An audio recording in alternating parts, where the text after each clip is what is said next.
Welcome po sa The Sister's Kitchenette. Ang lulutuin po natin for today is Ginisang Sardines with Misua.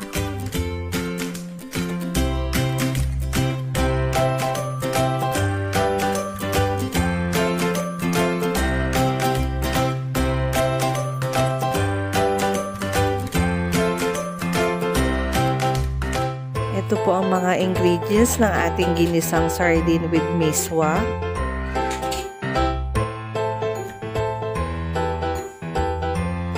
Egg miswa, sugar, salt, garlic, onion, tomato, spring onion,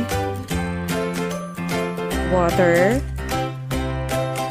black pepper, cooking oil, sardines. Ito po yung masarap na panggisa, yung roast bowl po. Pero pwede rin po kung kahit na anong klase ng sardinas, yung kung ano po yung gusto nyo. Pwede po. Let's do it!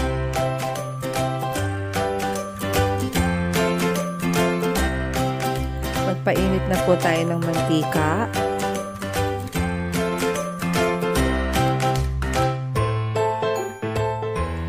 Igisa na po yung garlic.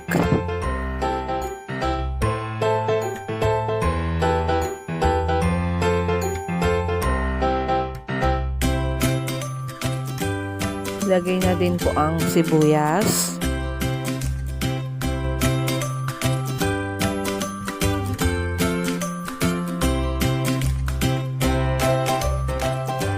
Transparent na po yung ating sibuyas, ilagay na po natin yung tomato. Isa lang po natin sila.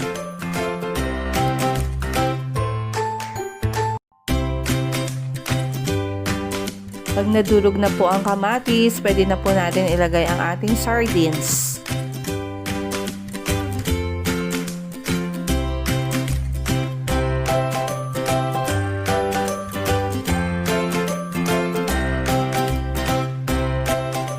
Pwede din po natin durugin yung sardinas.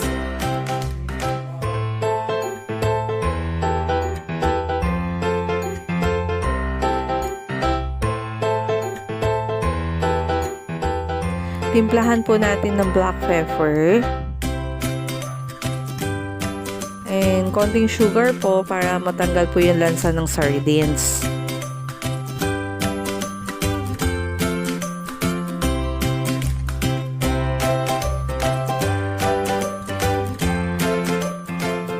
Lagyan na po natin ng water.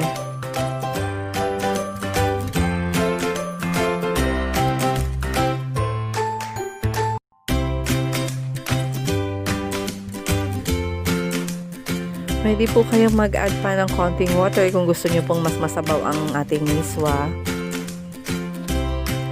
Lagyan po natin ng salt.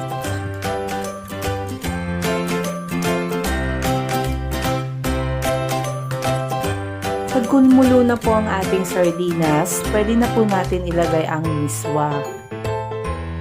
Paghiwa-hiwalayin po natin yung miswa para hindi po siya mabuo-buo. Habang niluluto po natin ang miswa, hahaluin po natin para hindi magdikit-dikit. Haluin lang po natin maigi.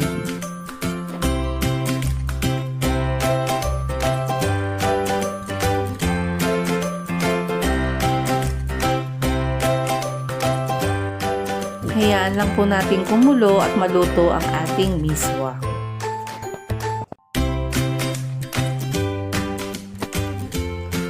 Pag naluto na po ang ating miswa, pwede na po natin ilagay ang spring onions.